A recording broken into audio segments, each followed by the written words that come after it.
So hello everyone, हम लोग वापस क्वेश्चंस लेके आ गए हैं। अब यहाँ पे मैंने कल वहाँ पे दो तीन टाइप के क्वेश्चन सॉल्व कराए थे। And today also I will solve those type of questions only, but ये सब नए क्वेश्चंस हैं, अच्छे क्वेश्चंस हैं, थोड़े एडवांस लेवल के क्वेश्चंस हैं। तो let's start with this question. मैं आज दो क्वेश्चन सॉल्व करूंगा एंड दोनों मैंने ये क्वेश्चंस कल करा ही दिए थे, मतलब इस टाइप के करा दिए थे।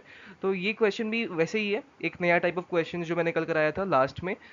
यहाँ पे दे के रखा है लिमिट 0 to π/2, 0 to π/2, एंड यहाँ पे एक कांस्टेंट है। फिर we have to find the value of this limit. ठीक है, so let us solve this question. मेरे पे बोला क्या जा रहा है, first of all 0 to π/2 x⁴f² x dx, this is equal to twice of 0 to π/2 x²f(x) into sin x dx and -π/4। तो अगर ऐसा कोई भी क्वेश्चन आ जाए ना जिसमें इक्वेशन बना के दे दिया हो और यहाँ पे लिमिट सेम हो, तो हम लोग को कांस्टेंट टर्म को पहले देखना है। तो मैं इस कांस्टेंट को क्या लिख सकता हूँ ना, ये स्ट्राइक करना चाहिए एग्जाम में। मैं इस π/4 को I can write this something as, I can write is integral 0 to π/2। अगर हम लोग देखें ध्यान से तो ये क्या बन रहा है, ये है a²। यहाँ पे 2 है ऑलरेडी, 2 इंटू ये चीज बना a एंड ये चीज बना b, और हम लोग को इसको बनाना है b²। समझे, ये a² है पूरा, ये 2ab है एंड ये b² है, बट ये इंटीग्रल फॉर्म में नहीं है। हम लोग को इसको शो करना है इंटीग्रल फॉर्म में, इसलिए मैं π/4 को इन टर्म्स ऑफ इंटीग्रल फॉर्म लिख रहा हूँ। तो मैं क्या लिख सकता हूँ यहाँ पे, अगर स्ट्राइक किया हो b² में लिखना है मेरे को, तो मैं इसको क्या लिख सकता हूँ, I can write this as sin² x dx। हम लोग शो भी कर सकते हैं, this is a very general result कि sin² x फ्रॉम 0 to π/2 उसका इंटीग्रल π/4 ही होता है। मैं साइड में शो भी कर देता हूँ, बहुत लोगों को नहीं स्ट्राइक किया होगा। मैं sin² x को क्या लिख सकता हूँ, I can write sin² x as cos 2, यहाँ पे सॉरी नॉट cos 2, ये हो जाएगा 1 - cos 2x divided by 2। All right, अब मैं उसको इंटीग्रेट कर दूंगा, कहाँ से कहाँ तक, डिवाइडेड बाई 2, इंटीग्रेट करूंगा फ्रॉम 0 to π/2। एंड तुम लोग करके देख लेना, इट इज π/4 ओनली। ठीक है, इतना you should remember these results, very helpful, very handy.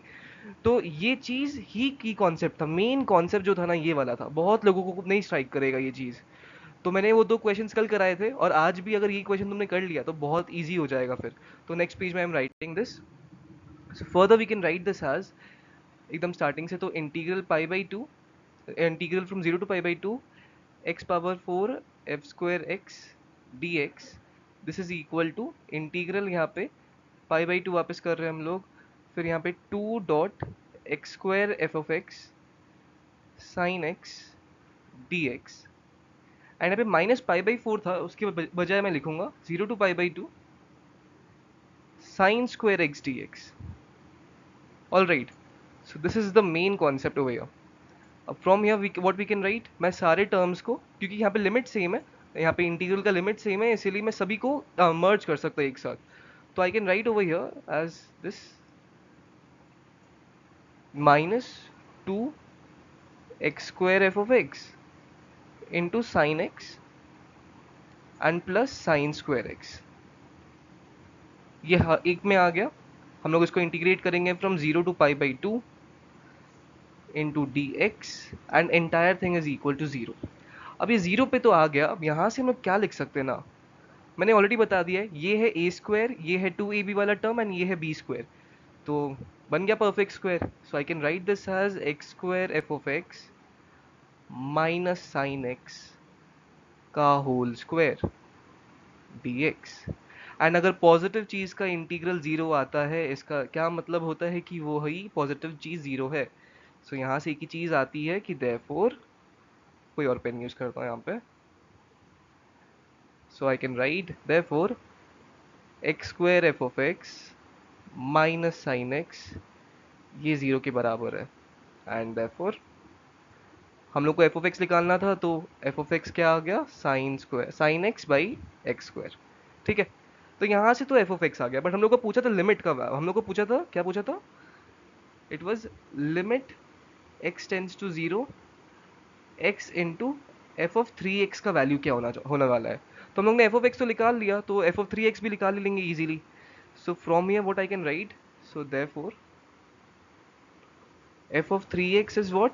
It is sin 3x divided by 9x cube.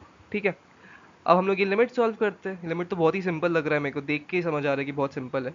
So from here I can write limit x tends to 0 sin 3x divided by 9x square, और यहाँ पे x आ रहा है तो x से x तो cancel हो जा रहा है, एंड क्या बचा? ये लिमिट बचा। ये तो बहुत ही सिंपल हो गया, ये तो sin 3x, यहाँ पे 3x आ रहा है। सो देयरफॉर यहाँ पे जो आंसर आ रहा है ना वो 1/3 आ रहा है, and this is the correct answer of the question 1/3। ये बहुत ही ब्यूटीफुल क्वेश्चन था। आई होप आप लोगों को सोल्यूशन समझ आया होगा। Let's move to next question. So अब ये वाला क्वेश्चन है जीआईएफ के ऊपर, इंटीग्रल ऑफ जीआईएफ। बहुत इंपॉर्टेंट है एंड बहुत एग्जाम्स में आता भी ये क्वेश्चन। सो हम लोग का एक ही मेथड था कि जो भी चीज़ बॉक्स में है ना उसको इंटीजर पकड़ लो। k is an integer, k is an integer। अब जिन लोगों को नहीं समझ आ रहा है please refer to the previous videos I have done. So this is equal to, यहाँ पे हम लोग x रिप्रेजेंट करेंगे in terms of k, pi power k हो जाएगा। ठीक है, तो ये हम लोग ने x को रिप्रेजेंट कर लिया इन टर्म्स ऑफ k। अब हम लोगों को k का वैल्यूज लिखना है, k तो इंटीजर है। So from here I can right one thing कि जब k जीरो नहीं हो सकता, क्योंकि अगर k जीरो होगा हम लोग की लिमिट कहाँ जा रही है? e से पाई स्क्वायर जा रही है। अगर k जीरो हो जाएगा ना तो x क्या हो जाएगा, मैं लिख देता हूँ। If k will be equal to zero तो x 1 हो जाएगा। बट हम लोग की लिमिट ही e से पाई स्क्वायर है, एंड 1 तो e से छोटा है तो 1 ले नहीं सकते, तो इसलिए 1 इज नॉट इंक्लूडेड। तो हम लोग को k इज इक्वल टू 1 से स्टार्ट करना पड़ेगा। अब k इक्वल टू 1 होएगा तो x क्या हो जाएगा? पाई हो जाएगा। फिर k 2 हो जाएगा तो x क्या हो जाएगा? पाई स्क्वायर हो जाएगा। ठीक है, हम लोग यहीं पाई स्क्वायर तक जा सकते हैं क्योंकि लिमिट ही पाई स्क्वायर तक है, उसके ऊपर है ही नहीं। तो ये दोनों वैल्यूज इज पॉसिबल है, मैं टिक मार देता हूँ। These two values are possible only. तो सेम मेथड जैसे मैंने प्रीवियस क्वेश्चंस में किया हुआ है जीआईएफ को लेकर, तो यहाँ पे हम लोग क्या कर सकते हैं? ई से पाई जाएंगे पहले। अब ई से पाई जब जाएंगे ना, क्योंकि अगर हम लोग यहाँ इस लॉग वाले फंक्शन में, अगर मैं यहाँ पे लॉग पाई है, लॉग यहाँ पे लॉग ई बेस पाई करूँ, जैसे मैं दिखा देता हूँ। इफ़ आई विल, मैं साइड में शो कर देता हूँ यहाँ पे। अगर मैं लॉग ऐसे कर दिया तो ये ना, अगर इसका बॉक्स लिया, ये अप्रोक्सीमेटली ना 1 से कम है ये। बेसिकली ये चीज़ जो लाई कर रहा है ना, ये 0 से 1 के बीच में लाई करेगा। एंड अगर हम लोग इसका बॉक्स ले लेना तो ये 0 आ जाएगा, क्योंकि पाई से तो छोटा है ना।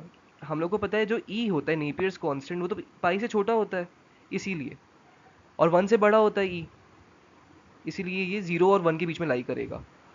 तो अगर हम लोग का जो भी लिमिट होएगा, जो भी वैल्यूज होएगा ई और पाई के बीच में, और उसमें अगर वो वैल्यूज हम लोग एक्स में डाल देना और ये बॉक्स में डाल दे तो वो जीरो ही आएगा। ग्रेटेस्ट इंटीजर फंक्शन उसका जीरो आएगा। ऑल राइट, आई होप समझ आया होगा इतना। तो जिन लोगों ने कल वाला वीडियो देखा होगा उनको बहुत अच्छे से समझ आ रहा होगा। फिर ये पाई स्क्वायर जाएगा। ऑल राइट, क्योंकि हम लोग का सेकंड क्या था? एक्स, यहाँ पे K equal to 1, X is equal to pi, K equal to 2, X is equal to pi square. So यहाँ पे K equal X is equal to यहाँ पे 1 आ जाएगा। ऑल राइट, सो ये चीज़ तो पूरा ज़ीरो है, एंड ये चीज़ क्या आ गया? इसका आंसर इसका हो जाएगा x limit is from pi to pi square, and therefore the correct answer is pi square minus pi. ठीक है, मैं क्या लिख सकता हूँ इसको? Pi into pi minus 1।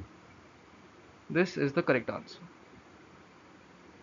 And ये सबसे सूटेबल तरीका है सो एज टू सॉल्व सर्च questions including GIF, greatest integer function. And I hope आप लोगों को सोल्यूशन समझ आया होगा। Please follow this series, I am definitely sure इतना ही कर लोगे ना बहुत अच्छा मार्क्स आ जाएगा, both in mains and advance. ये सब क्वेश्चंस आते हैं मेंस में और एडवांस में भी आते हैं। ये बहुत फेवरेट क्वेश्चन है एडवांस का। बहुत लोगों ने गलत किया था 2021 में, मैंने वो भी सॉल्व करके दिखा दिया यही मेथड से बहुत easily. Please follow the series and do subscribe. Thank you.